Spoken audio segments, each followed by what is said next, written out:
우리 하나님 말씀을 다 같이 보도록 하겠습니다. 신약성경 히브리서 6장 13절에서 20절까지의 말씀을 우리가 다 같이 보도록 하겠습니다. 히브리서 6장 13절에서 20절까지의 말씀입니다.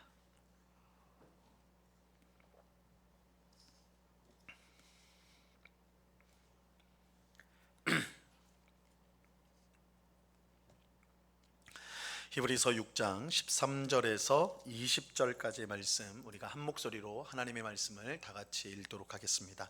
같이 읽습니다. 시작. 하나님이 아브라함에게 약속하실 때에 가리켜 맹세할 자가 자기보다 더 큰 이가 없으므로 자기를 가리켜 맹세하여 이르시되 내가 반드시 너에게 복주고 복주며 너를 번성하게 하고 번성하게 하리라 하셨더니 그가 이같이 오래 참아 약속을 받았느니라. 사람들은 자기보다 더 큰 자를 가리켜 맹세하나니 맹세는 그들이 다투는 모든 일의 최후 확정이니라. 하나님은 약속을 기업으로 받는 자들에게 그 뜻이 변하지 아니함을 충분히 나타내시려고 그 일을 맹세로 보증하셨나니 이는 하나님이 거짓말을 하실 수 없는 이 두 가지 변하지 못할 사실로 말미암아 앞에 있는 소망을 얻으려고 피난처를 찾은 우리에게 큰 안위를 받게 하려 하심이라. 우리가 이 소망을 가지고 있는 것은 영혼의 닷 같아서 튼튼하고 견고하여 휘장 안에 들어가나니 그리로 앞서가신 예수께서 멜기세덱의 반차를 따라 영원히 대제사장이 되어 우리를 위하여 들어가셨느니라. 아멘. 오늘 수요 성경 공부에 오신 우리 성도님들을 진심으로 환영합니다. 하나님께서 이 밤에도 말씀의 귀한 은혜로 우리의 심령을 충만히 채워주실 줄로 믿습니다. 하나님께서 우리와 함께 하심을 우리가 느끼고 또 감사드리는 이 시간이 되길 바랍니다. 오늘은 히브리서 6장 13절에서 20절까지의 말씀을 우리가 함께 살펴보려고 하는데요. 이 문단의 주제는 신실하신 하나님, 신실하신 하나님과 우리의 소망, 이렇게 말할 수가 있습니다. 나눠드린 유인물을 한번 보겠습니다. 히브리서 기자는 하나님의 말씀을 듣는 것에 게으르고 뒤처져 있는 성도들에게 어린아이의 신앙에 머물지 말고 성숙한 신앙을 가질 것을 권면을 합니다. 5장 중반부터 이제 원래는 이 히브리서 기자가 멜기세덱에 대해서 설명을 하려고 하는데 이 말씀을 듣는 성도들의 수준이 이 멜기세덱에 대해서 설명을 하면 못 알아들 것이다 라는 생각이 든 거예요. 그것은 이들이 이제 복음을 막 전해들은 초신자이기 때문에 이제 신앙을 막 가지기 시작한 어린 신앙을 가진 사람이었기 때문이 아니라 사실은 그들은 오랫동안 신앙생활을 하여서 이미 선생이 되어도 충분한 그런 성도들인데 하나님의 말씀을 듣는 것을 둔하게 하는, 그러니까 말씀을 잘 들으려 하지 않고 또한 뒤처져 있는 그런 모습이 있어서 여전히 시간은 많이 흘렀는데 여전히 어린아이 같은 신앙을 가지고 있었던 것입니다. 그래서 이 멜기세덱에 대해서 설명하기 전에 이제 그걸 일단은 멈추고 그들의 어린아이와 같은 신앙을 이제 책망하는 내용이 이제 나오게 되는 것입니다. 그들에게 이제 히브리서 기자는 그리스도의 도에, 그리스도의 말씀의 초보를 이제는 내려놓고 그것만 붙들면 안 되고 이제 더 성숙한 대로, 완전한 대로 나가야 된다. 성숙한 신앙을 가져야 된다. 이렇게 이제 권면을 하죠. 그러면서 만약 그렇지 않는다면 너희가 지금처럼 하나님 말씀을 듣기를 이제 열심을 가지지 않고 계속해서 뒤처진다면 굉장히 이제 무서운 경고를 하죠. 뭐라고 하냐면 영적으로 계속 뒤처지면 어떻게 되는가? 만약 받았는데도 불구하고 타락한다면 다시 새롭게 하여 회개할 수가 없게 된다. 이렇게 말합니다. 그 이유는 하나님의 아들을 다시 십자가에 못 박아 욕되게 하는 일이기 때문이다. 그래서 아마 신약 성경에 나오는 경고 중에 가장 무서운 경고가 이 말씀이죠. 구원받은 성도가 타락하게 된다면 회개할 기회를 얻지 못하게 된다. 이렇게 이제 말하는 거예요. 굉장히 무서운 경고를 하는 것이죠. 물론 이것은 지금 이 히브리서 편지를 받는 성도들의 그들의 지금 상태인 것은 아니었어요. 곧 이어서 우리가 이제 지난 시간에 이제 본 건데, 히브리서 기자는 편지를 받은 성도들의 상태가 그렇다고 말하는 것이 아니라 오히려 그들이 구원에 속했음을 확신한다, 이렇게 말을 하죠. 이는 하나님의 이름을 위하여 성도를 계속해서 섬기고 있는 그들의 모습을 통해 확신할 수가 있었습니다. 그래서 이제 이 편지를 받는 성도들이 이전부터 복음을 받을 때부터 성도들, 그 옆에 있는 성도들, 함께하는 성도들을 섬겼는데 그 섬김의 모습이 지금까지도 이어진다는 거예요. 이 말은 그들이 구원을 받았다, 하나님의 말씀을 들었다 할 때 그들의 순종함, 그 열매들이 계속 있기 때문에 너희가 구원에 속해 있는 사람이다 라는 것이죠. 그런데 그럼에도 불구하고 더욱더 지금처럼 계속해서 앞으로 나가야 되는데 그렇지 않고 뒤처져 있으면 안 된다. 그래서 이제 주는 권면이 성도 모두가 각자가 동일한 부지런함을 나타내어서 끝까지 소망의 풍성함에 이르러야 된다, 그것을 바란다, 이렇게 이제 말하였습니다. 이게 이제 이전 단락까지 내용이고요. 자, 오늘 본문은 약속들을 기업으로 받은 자들 가운데 하나인 아브라함의 이야기를 시작해서 무엇보다 하나님의 신실하심을 강조를 합니다. 하나님의 신실함으로 우리는 구원의 분명한 소망을 가질 수 있다. 이것이 오늘 본 문단의 굉장히 중요한 내용입니다. 자, 그러면 6장 13절 말씀을 우리가 함께 읽어보도록 하겠습니다. 같이 읽습니다. 시작. 하나님이 아브라함에게 약속하실 때에 가리켜 맹세할 자가 자기보다 더 큰 이가 없으므로 자기를 가리켜 맹세하여. 자, 히브리서 기자는 앞선 12절에서 약속들을 기업으로 받은 사람들이란 말을 써요. 그 사람들을 너희가 본받기를 간절히 바란다, 이렇게 말을 했는데, 여기서 말하는 이 약속들을 기업으로 받은 자들은 구약시대의 하나님의 백성을 말하는 겁니다. 구약시대 하나님 백성을 말하는 것이고, 그 구약시대 그 하나님 백성의 대표라고 한다면 아브라함을 들 수가 있습니다. 하나님께서 갈대아 우르에 있던 아브라함에게 나타나셔서 그에게 이제 내가 지시할 땅으로 가라, 이 가나안 땅으로 가라고 말씀을 하셨죠. 이 아브라함은 그 말씀을 듣고 그 온 가족이 이제 움직여요. 그런데 이 우르에서 곧바로 가나안 땅으로 오지 않고 하란이라는 곳으로 갑니다. 이 하란은 아브라함 그 가족들이 살았던 그 지역의 경계 도시예요. 그러니까 딱 이 하란이라는 곳을 떠나면 정말 이제 새로운 세계로 들어가는 거예요. 그러니까 아브라함이 하나님이 나타나서 가라 하시니까 가긴 가는데 주저하는 거죠. 어디서요? 하란에서.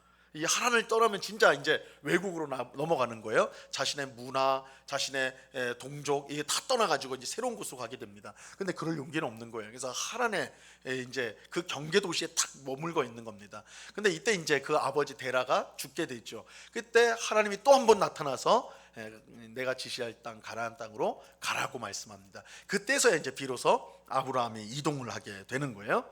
자, 그때 하나님께서 아브라함에게 세 가지를 약속을 합니다. 세 가지를 약속해요. 너에게 땅을 주겠다. 가나안 땅을 주겠다. 그죠? 땅을 주겠다.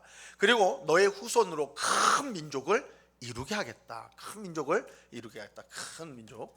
그리고 세 번째는 너를 통해, 또 너의 후손을 통해 온 세상을, 온 땅의 민족을 복되게 하겠다. 이 세 가지. 그래서 땅을 주시고 민족을 주시고 그리고 모든 민족을 복되게 하는 일을 하게 하겠다. 이 세 가지의 약속을 주세요.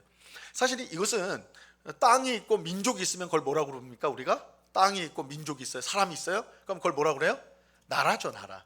하나님께서 나라를 만드시겠다는 거예요. 아브라함을 통해서. 근데 어떤 나라입니까? 모든 민족을, 온 땅의 민족을 복되게 하는 나라를 삼겠다. 이렇게 이게 하나님의 약속이었어요. 자, 아브라함은 하나님이 주신 원대한 약속을 받고 가나안 땅에 들어가게 됩니다. 하지만 약속의 성취는요 요원했어요. 너무 멀었습니다. 이 무엇보다 아브라함이 가나안 땅에 들어올 때가 75세였어요.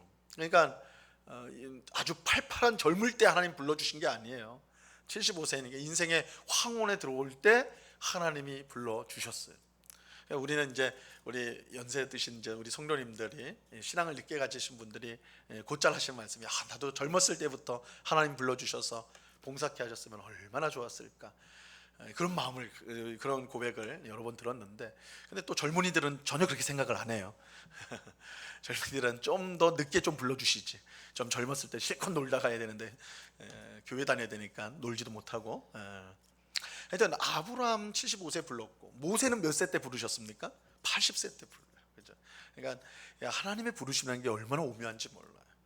그러니까 물론 하나님께서 사무엘은 아주 어릴 때 부르잖아요, 그죠?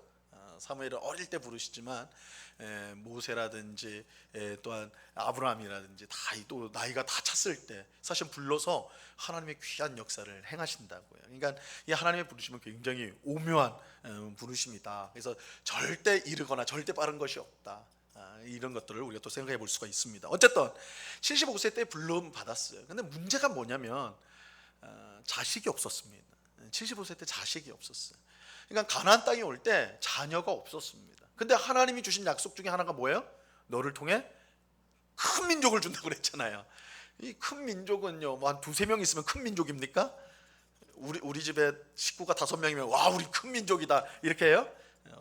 터무니도 없는 소리죠, 그죠? 수천, 수만, 뭐 수백만 이 정도 돼야지 큰 민족 아닙니까, 그죠? 근데 자식이 없었다니까요. 아브라함과 사라였어요.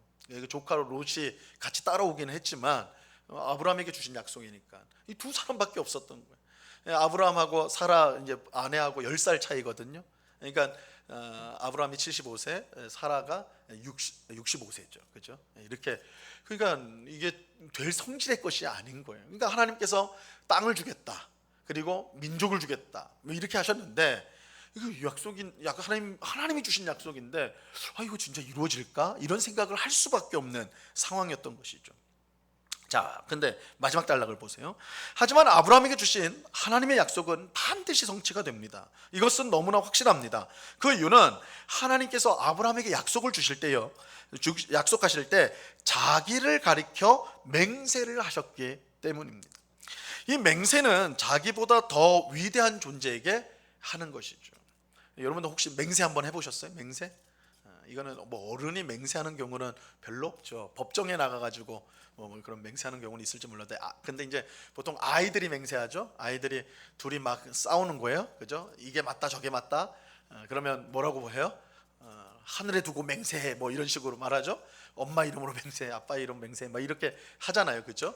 이 맹세라는 것은 자기보다 더 높은 존재, 그 권위를 두고 이제 자기가 맞다라는 걸, 옳다라는 것을 확증하는 것입니다, 그죠? 자, 그런데 이 하나님이 맹세하셨다고 그러는데, 그러면 하나님은 누구를 두고 맹세를 하셔야 되는 거예요? 누구를 두고? 사실은 하나님께서 내가 하늘에 두고 맹세한다, 이런 것도 우습죠. 왜냐하면 하나님께서 하늘을 만드셨잖아요. 그러니까 하나님께서, 하나님보다 더 큰 권위가 있는 것이 없어요. 그래서 이 성경은 하나님께서 자기를 두고 맹세를 하셨다, 이렇게 이제 말씀을 하는 것입니다. 자, 하나님께서 자기를 두고 맹세를 하셨다, 자기 이름으로 자기에게 맹세하셨다, 이 말은 그 말씀이 반드시 성취가 된다라는 의미인 것이죠. 자, 그러면 그 맹세, 하나님 맹세가 어디에 나오느냐? 이어지는 14절에 나옵니다. 우리 6장 14절 말씀 같이 읽어보겠습니다. 시작. 이르시되 내가 반드시 너에게 복주고 복주며 너를 번성하게 하고 번성하게 하리라 하셨더니, 자, 하나님께서 아브라함에게 약속하신 것은 반드시 지키겠다라고, 내가 아브라함에게 준 약속을 반드시 지키겠다, 이렇게 맹세를 하셨어요. 자, 이 맹세는 창세기 22장 16절에서 17절에 이제 나오는데요. 자, 우리 중간에 굵은 글씨로 되어 있죠. 한번 같이 읽겠습니다. 이르시되, 시작.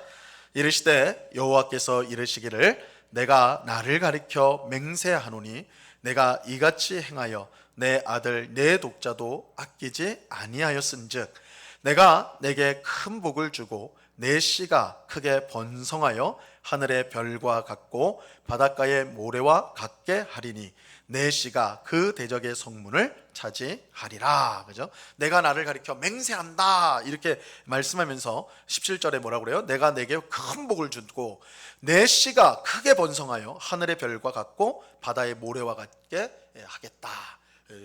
아브라함의 후손을 엄청나게 많게 하겠다, 이렇게 이제 맹세를 하시는 거예요. 근데 하나님께서 이처럼 맹세로 아브라함의 후손을 크게 번성하겠다고 말씀하신 때가 언제냐? 이게 이제 좀 주의가 깊어요. 이 창세기 22장은 굉장히 인상 깊은 장이에요. 왜냐하면 하나님께서 아브라함에게 너의 첫째 장자죠, 하나밖에 없는 독자 이삭을 제물로 바치라, 번제로 바치라고 한 장이 22장입니다. 22장. 그래서 이 말씀을, 이 맹세를 언제 하셨냐면 이삭을 번제로 바치라 그랬고 아브라함이 그것을 순종하여서 진짜로 이삭을 바치려고 그랬어요. 그런데 하나님께서 그걸 말리시면서 이제 하나님이 준비한 양으로 이제 제사를 드리게 하고, 그 다음에 이제 아브라함에게 하신 말씀이야. 아브라함에게 하신 말씀. 자, 하나님은 아브라함이 자기를 경외하는지 시험하려고 이삭을 바치라고 명령을 하셨죠. 자, 이것은 아브라함에게는 정말 큰 시험이 아닐 수가 없습니다. 왜 큰 시험이냐? 우리가 간단히 그냥 딱 언뜻 생각하면 하나밖에 없는 아들을 바치라고 했으니까 이게 말도 안 되는 것이죠. 자기 자식을 바치라고 하는데 이거 당연히 큰 시험 아니냐, 이렇게 생각할 수 있는데, 신앙의 눈으로 보면 만약에요, 이삭을 진짜로 번제로 바쳐서, 번제로 바친다는 건 죽인다는 거잖아요. 다 태우는 게 번제입니다. 이건 좀 생각하기도 끔찍한데, 자기 아들을 번제로 태워서 죽였다, 그죠? 하나님께 바쳤다, 이렇게 돼버리면 뭐가 문제가 생겨요? 하나님이 이삭을 통해 어떤 약속을 주시는 거예요? 아브라함에게 큰 민족을 이루겠다고 하신 거 아니에요, 그죠? 그거의 시작점이 이삭이에요. 근데 이삭이 사라져 버려요. 그러면 뭐가 어겨지게 됩니까? 하나님의 약속이 없어져 버리는 거예요. 무너져 버리게 되는 것이죠. 그러니까 아브라함에게 생각할 때 만약에 진짜 이삭을 번제로 바치게 된다면 하나님의 약속이 취소가 돼 버리는 거예요. 그러니까 이게 신앙적으로 보면 엄청나게 큰 문제가 발생하는 거죠. 하나님이 자기가 약속해 놓고 안 지켜버리는 거예요. 그것이 취소가 돼 버리는 거예요. 자, 그런데 이제 우리가 다르게 생각하면 어떻게 생각할 수 있냐면 바로 그 이유 때문에 아브라함은 실제로 이삭을 하나님께 바치려고 했다라는 거예요.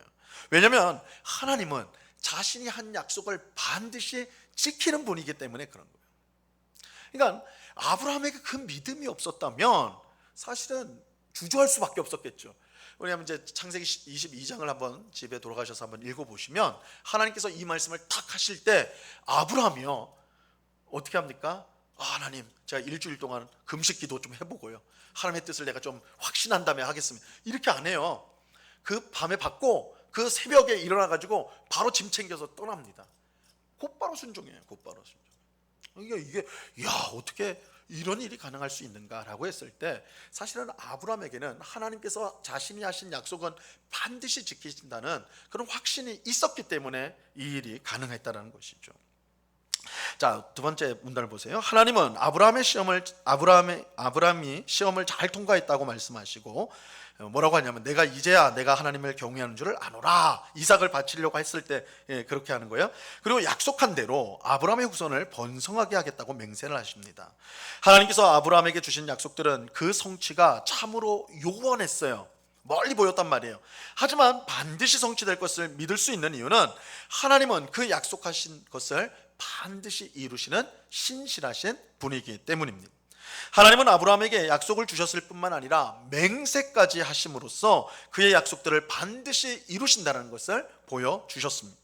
하나님이 말씀하시고 약속하신 것은 하나도 어김없이 반드시 지키시는 분이십니다. 우리가 믿고 소망하는 것이 헛되지 않은 것은 그것이 신실하신 하나님께서 주신 것이기 때문입니다. 그래서 하나님께서 약속하시고 또한 그것을 맹세까지 하셨다. 그것은 하나님의 말씀, 하나님이 우리에게 주신 약속은 반드시 이루어진다라는 거예요. 반드시. 그래서 우리 믿음이 견고할 수 있는 것, 우리가 소망하는 것이 흔들리지 않을 수 있는 것은 바로 하나님께서 자신의 약속과 말씀을 반드시 지키는 그의 신실하심에 있는 거예요. 하나님이 신실하다는 것은 변치 않는다는 뜻이거든요.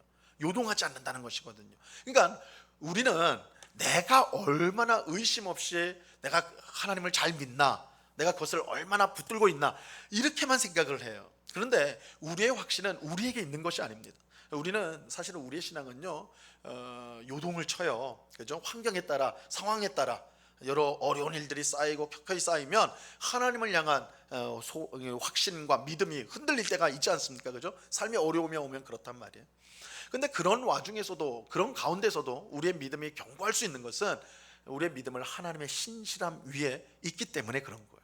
그래서 우리가 어떠함이 아니라 하나님의 신실함 때문에, 하나님이 말씀하신 것은 반드시 이루신다는 그 신실함 위에 우리의 믿음, 우리의 확신이 있기 때문에 그것이 흔들리지 않는다는 것입니다. 자, 그러면 6장 15절을 보도록 하겠습니다. 6장 15절 같이 읽죠. 시작. 그가 이같이 오래 참아 약속을 받았느니라. 자, 우리는 여기서 이제 이 히브리서 기자가 시선을 약간 이제 좀 다르게 환기를 시키고 있는 걸 보게 돼요. 자, 히브리서 기자는 신실하신 하나님을 계속 강조하다가 그 하나님을 신뢰하며 인내했던 아브라함으로 초점을 옮깁니다. 살짝 이제 아브라함으로 옮겨요. 자, 아브라함은 무엇보다 오래 참는 가운데 약속을 받았습니다. 약속을 받았다 그러죠. 오래 참아서 약속을 받았다. 근데 이 말은 오래 참은 결과로서 아브라함이 오래 참았더니 그래서 약속을 받았다 이런 뜻이 아니라, 약속을 받았으나 그것이 이루어지는 가운데 오래 참음이 꼭 필요했다라는 의미예요. 그러니까 약속을 받았는데 그 약속이 이루어지기 위해서는 반드시 오래 참는 과정이 필요했다라는 것입니다. 하나님은 아브라함을 통해 큰 민족을 이룰 것이라는 약속을 주셨어요. 하지만 첫 아들 이삭을 얻기까지 25년이 걸리죠. 아브라함이 100세 때 이삭을 얻잖아요. 25년이 걸려요. 한 명 얻는데. 그러면 하나님이 정말 바다의 모래와 같이 많은 민족을 이루겠다 그렇게 말씀하셨는데 하나 얻는데도 25년 걸렸거든요. 그럼 그렇게 많은 민족이 이루어지기까지 얼마나 기다려야 되는 거예요? 약 400년이 기다려야 됐죠. 400년 정도. 그러니까 출애굽할 당시가 아브라함부터 약 한 400년 간격이거든요. 그러니까 400년이 지나서야 아브라함에게 주셨던 약속이 완전히 성취가 되었던 것입니다. 자, 아브라함을 다음 페이지 보시면, 아브라함을 비롯한 하나님의 사람들은 하나님의 약속이 성취되는 것을 볼 때까지 오래 참아야 했어요. 오래 참아야 했다.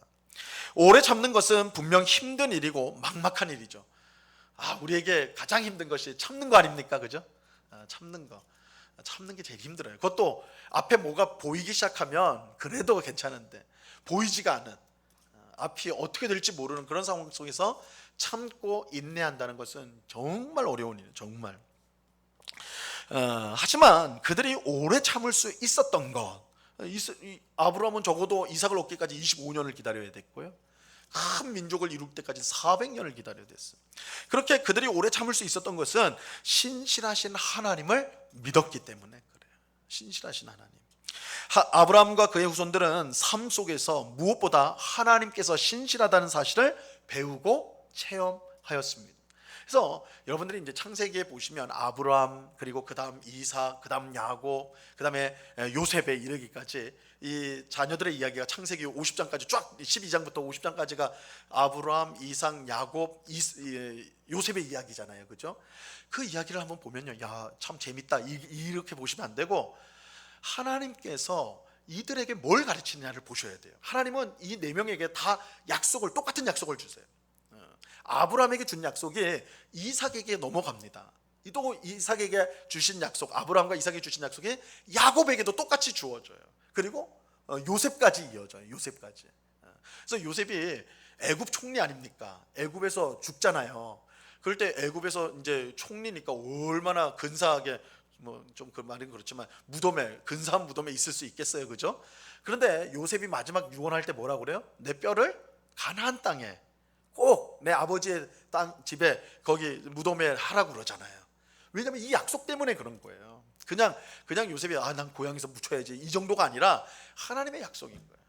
그러니까 이 아브라함, 이삭, 야곱, 요셉의 삶 가운데 하나님은 항상 약속을 주셨고, 그리고 중요한 것은 그 약속을 하나님이 이루어 가시는 것을 그 삶을 통해서 작은 사건들을 통해서 계속 보여주세요. 경험케 하세요. 그래서 하나님이 아브라함에게 주셨던 그 원대한 약속, 땅을 주시고 민족을 주시고 온 세상을 복되게 하는 그런 하나님의 나라를 이룰 것이라는 것을 그들이 흔들리지 않고 그 약속을 붙들도록 만드신다는 것이죠. 그래서 이 하나님, 이 아브라함부터 요셉까지 그이들이요, 믿음의 선진들이 다 인내의 사람들이에요. 참고 기다리고 인내하였던, 물론 그 속에는 실패들이 있죠. 그들의 연약함과 부족함으로 인한. 그럼에도 불구하고 하나님은 그들로 하여금 하나님의 신실하심을 의지하고 믿도록 계속해서 그 삶 가운데 그것들을, 그 약속들을 이뤄가는 것을 보여주신단 말이에요. 경험하도록 하신단 말이에요. 자, 하나님은 변덕이 있고 뜻을 쉽게 바꾸는 분이 아니세요. 이게 이제 성경이 우리에게 말씀하는 분입니다. 말씀하시고 약속하신 것은 반드시 지키십니다. 하나님은 변함도 없고 회전하는 그림자도 없으세요. 야고보서 1장에 보니까 하나님 회전하는 그림자가 없다. 이 변덕이 없다는 거예요. 막 지멋대로 막 되는 거 아니라는 거예요. 자, 이것을 알게 하심으로 오래 참을 수 있도록 하시는 거예요. 우리로 하여금 견디게 하시는 거예요.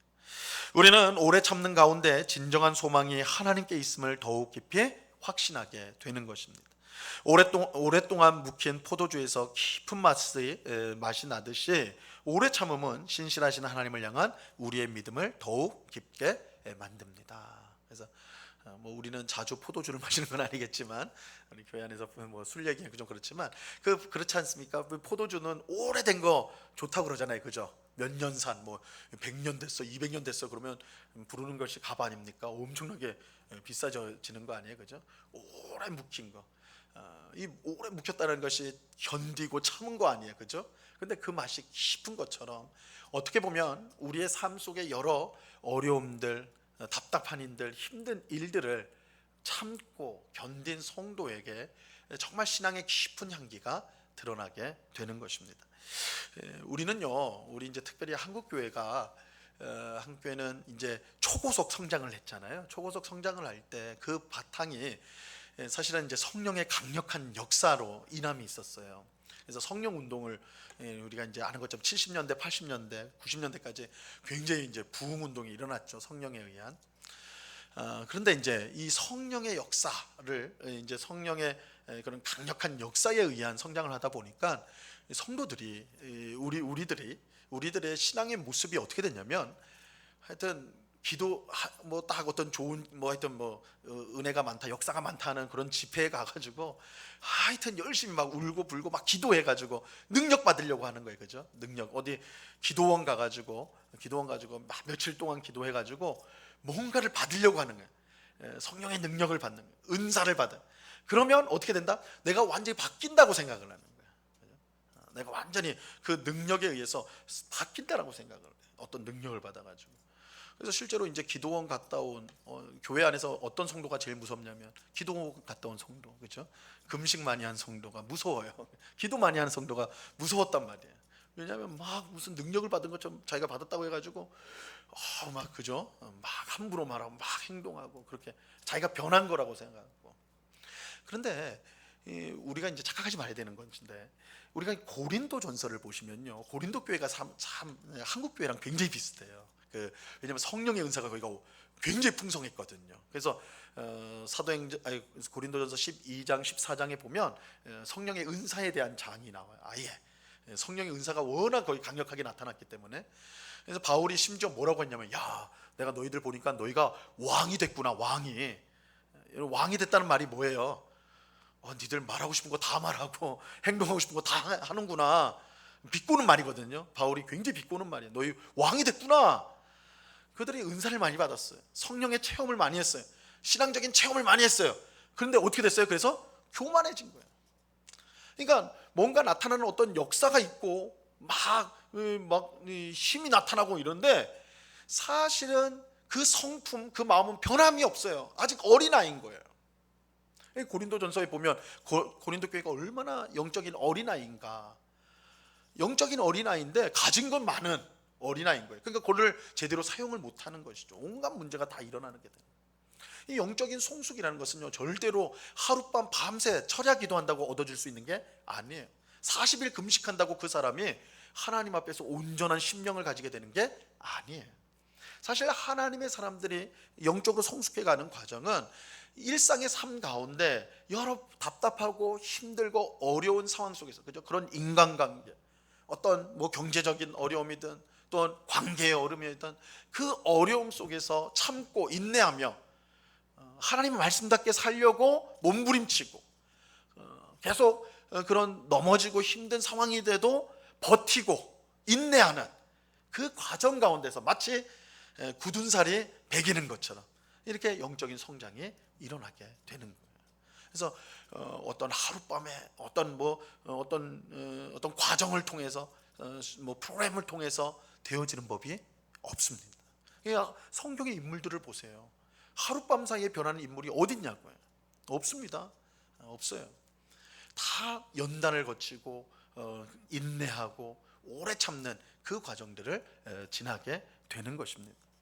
그래서 무엇보다 우리 성도들이 힘써야 될 것은 우리가 하나님의 약속을 붙들고 매일매일 우리가 있는 그 삶의 자리에서, 가정에서, 일터에서, 또 교회에서 우리가 있는 자리에서 하나님의 말씀을 붙들고 하루하루를 살아내야 되는 거예요. 씩씩하게 용기를 가지고.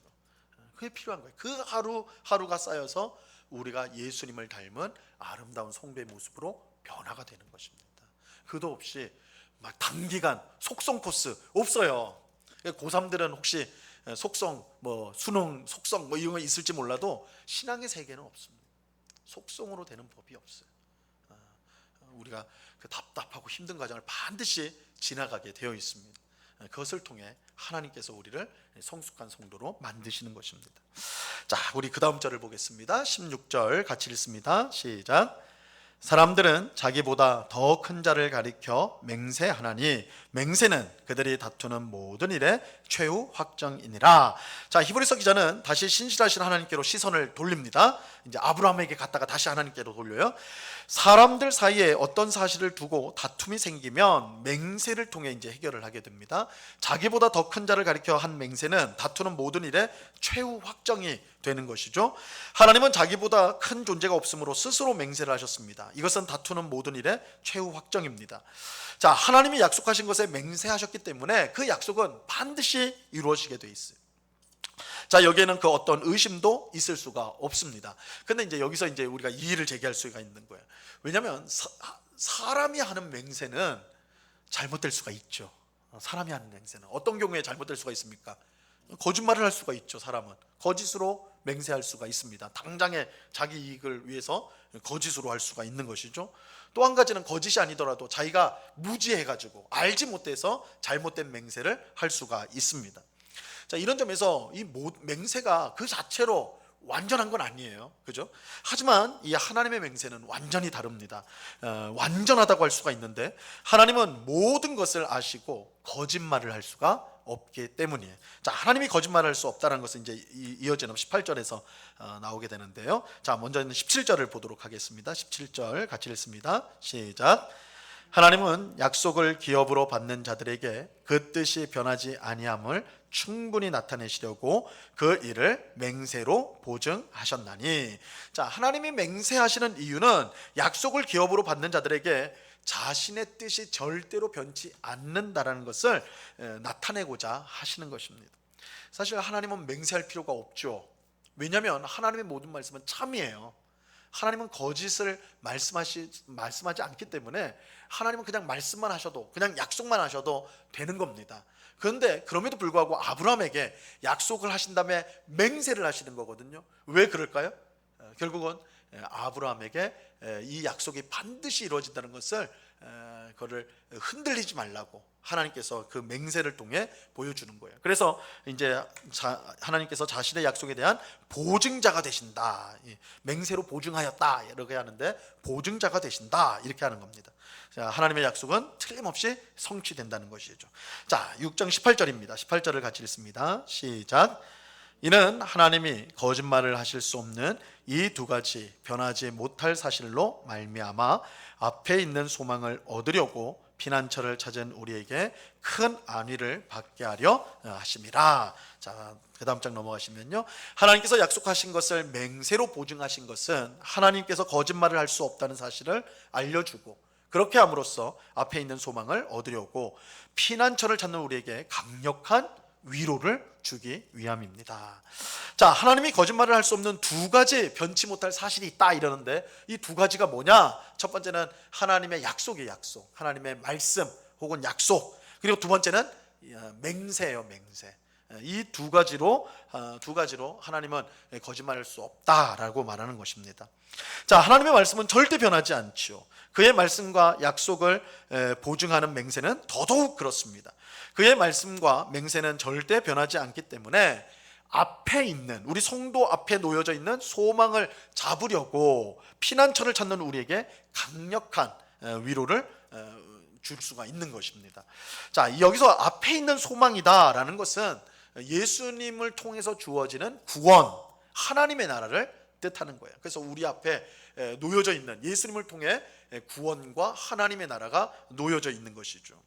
자, 그것을 이제 우리는 소망을 갖고 잡으려고 가는 것인데 이 하나님의 약속과 맹세가 확실하기 때문에 이 소망을 잡고자 성도의 유일한 피난처인 예수님을 찾는 우리는 강력한 위로를 얻게 된다라는 것입니다. 그래서 여기서 이제 피난처를 찾는다라고 했을 때는 우리 성도의 영원한 피난처는 우리에게 구원과 하나님 나라의 소망을 주신 예수 그리스도가 우리의 피난처가 되시는 거죠.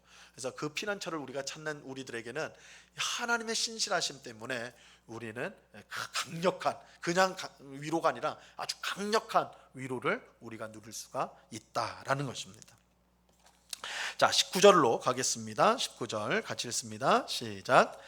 우리가 이 소망을 가지고 있는 것은 영혼의 닷 같아서 튼튼하고 견고하여 휘장 안에 들어가나니.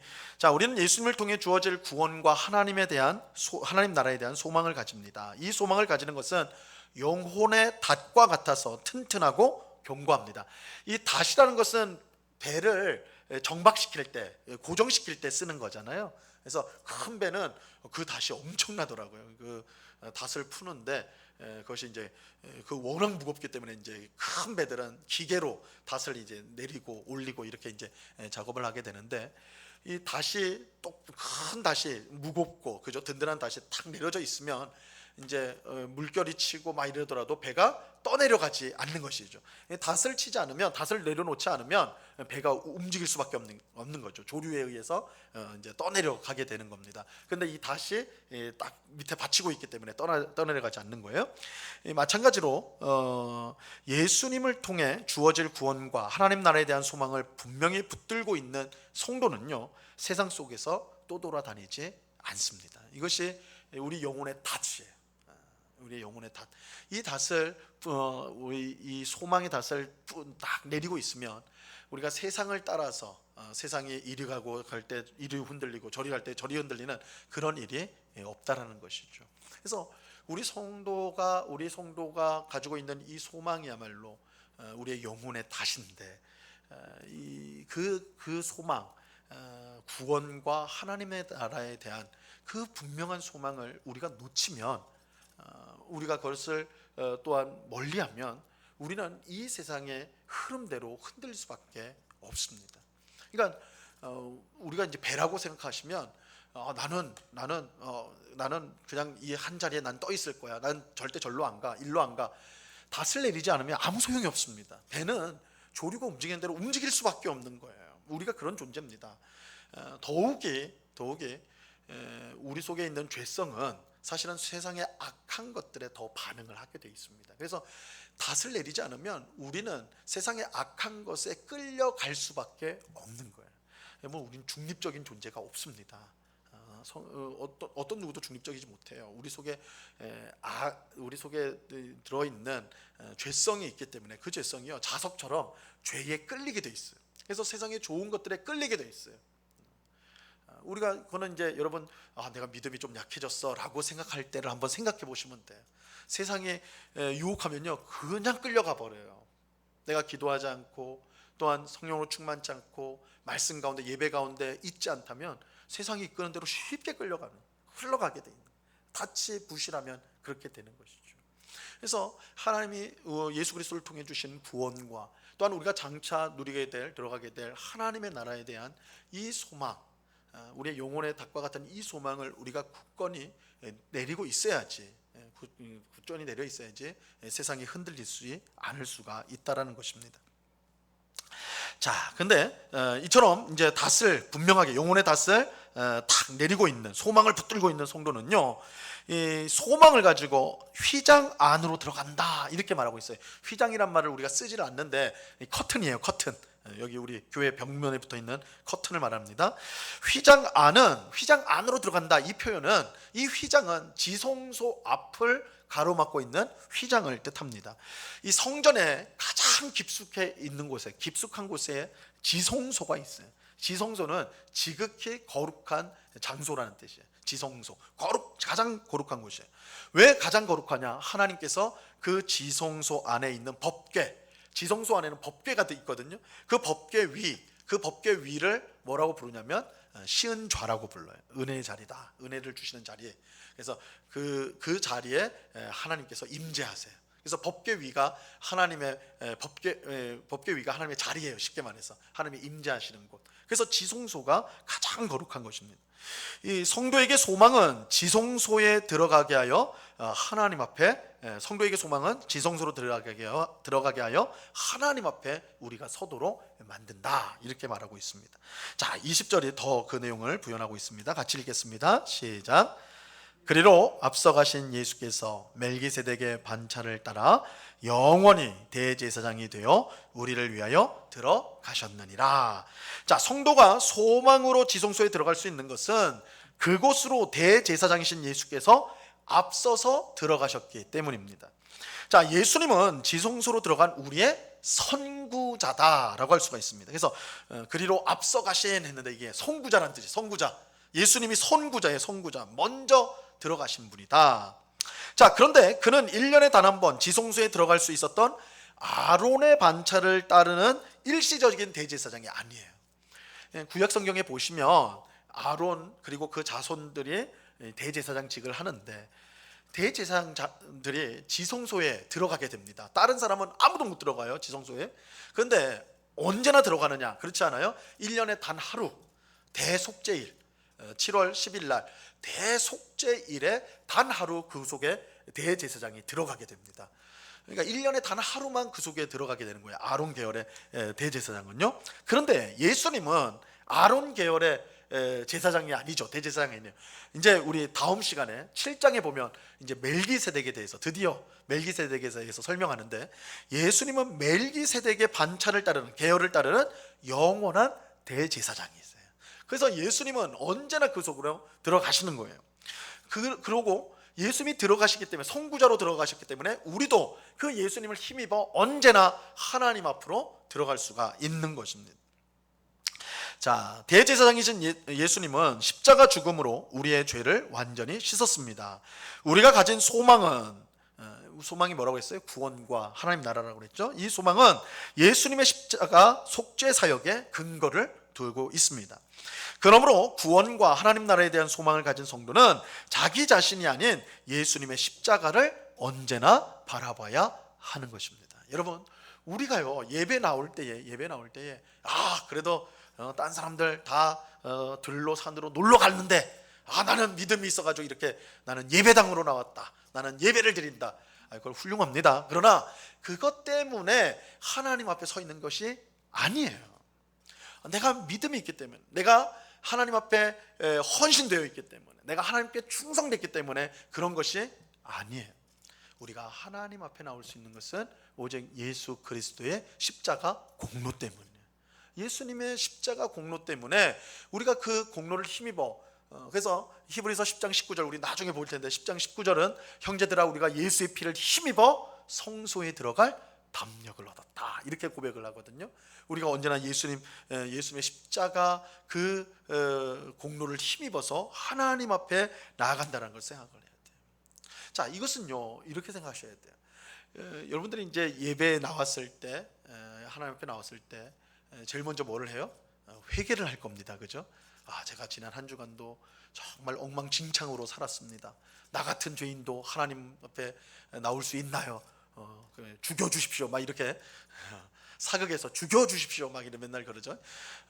우리 항상 그 패턴이 그러잖아요. 그죠? 그런데 여러분, 우리를 죽여주십시오, 물론 실제로 죽여달라고 생각하고 하는 분은 없겠지만 우리가 죽어도 소용이 없어요. 근데 우리가 죽지 않고 하나님 앞에 나와서 예배할 수 있는 것은 예수님이 죽어주셨기 때문에 그래요. 예수님이 십자가에서 죽어주셨기 때문에 그런 거예요. 그래서 우리가 주님 앞에 나왔을 때 우리 자신의 형편없음 또한 혹은 뭐 바리새인처럼 자기의 의로움을 바라보면 안 돼요. 뭘 바라봐야 돼요? 예수님의 십자가를 보셔야 돼요. 예수님의 십자가를 통해서 내가 하나님의 자녀가 되고 하나님의 백성이 되었어. 내가 예배할 수 있는 것은 예수님의 십자가 때문에 그래. 내가 자격이 없지만 이 자리에 나와서 예배할 수 있는 거 예수님의 십자가 때문에. 그래서 우리가 언제나 예수님의 십자가를 바라봐야 돼.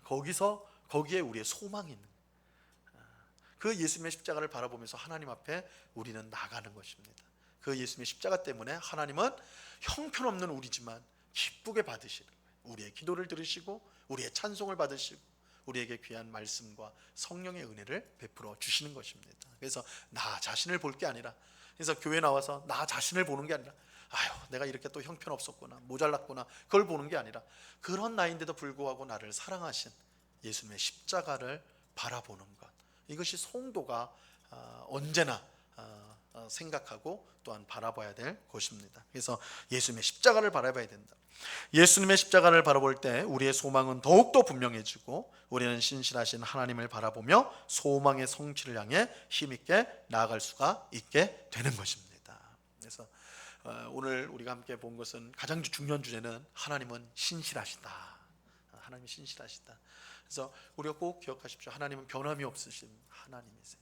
우리가 아침에 일어날 때도 일어나자마자 하나님 앞에 감사할 수 있는 이유는 하나님이 변치 않고 매일 아침마다 우리에게 생명을 주시고 살아갈 힘을 주시고 은혜를 주실 것을 우리가 확신하기 때문에, 그래서 변치 않는 우리를 향한 사랑과 은혜를 변치 않고 베풀어 주시는, 우리가 천국에 이르길 때까지, 아니 천국에 이르러서도 영원까지 우리를 사랑하여 주시고 은혜를 베풀어 주시는 하나님이 변치 않는다는 그 신실하심에 우리는 늘 감사하고 어떤 형편 상황 속에서도 기뻐할 수가 있는 것입니다. 오늘 우리가 함께 살펴본 이 말씀을 보면서 하나님의 신실하심을 우리가 늘 찬양하고 그것을 의지하여서 더욱더 하나님 앞에 충성을 다하는 우리 모두가 될 수 있기를 바랍니다. 이제 기도하겠습니다. 하나님 아버지 감사합니다. 하나님께서 아브라함에게 주신 약속, 그것은 반드시 이루어질 것인데 특별히 아브라함을 위해서 더욱 맹세까지 하셨습니다. 이는 아브라함뿐만 아니라 그의 영적인 후손들인 저희들까지도 하나님이 주신 약속의 말씀은 반드시 성취된다는 것을 알려주기 위함입니다.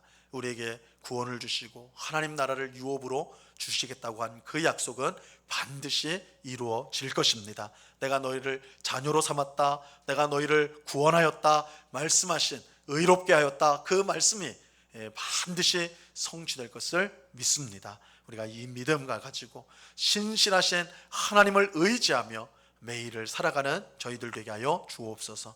주님, 우리가 하나님 앞에 영적으로 성숙하는 것은 답답하고 힘든 삶일지라도 그 속에서 하나님을 의지하며 매일을 버티고 인내하고 참을 때 우리를 변화시켜 간다는 것을 또한 말씀을 통해 아브라함을 통해 확인하여 싸우니, 아버지 하나님, 우리 처지가 힘들고 또 답답할지라도 그 속에서 하나님이 역사하고 계신다는 사실을 알고 끝까지 씩씩하게 인내할 줄 아는 그런 복된 주의 백성들 다 되게 하여 주시옵소서. 우리 주님께 감사하며 예수 그리스도 이름으로 기도드리옵나이다. 아멘.